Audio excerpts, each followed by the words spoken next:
ВМРО-ДПМНЕ бара власта да не прави погрешно насочување на народот околу референдумот, потсетувајќи дека така најдемократски ќе се дознае што сакаат граѓаните кога во прашање е францускиот предлог за почеток на преговорите со Европската Унија. Тие што не сакаат референдум се плашат од резултатот, порача денес од Тетово потпредседателот на ВМРО-ДПМНЕ Александар Николовски. Јас не гледам како најдемократскиот начин на изразување на волјата на граѓаните, а тоа е директен референдум, кој што е врв на демократијата во најразвиените држави, може да е чекор наназад.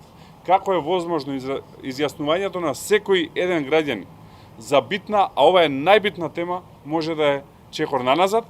Очигледно тоа е чекор наназад само за Ковачевски, кој што се плаши од волјата на народот и кој што се плаши од резултатот на референдумот, а референдумот и резултатот од референдумот ќе се јасни, а тоа е дека граѓаните не го прифаќаат овој бугарски диктат со кој што се поништува македонскиот јазик, македонската самобитност, македонската култура и историја.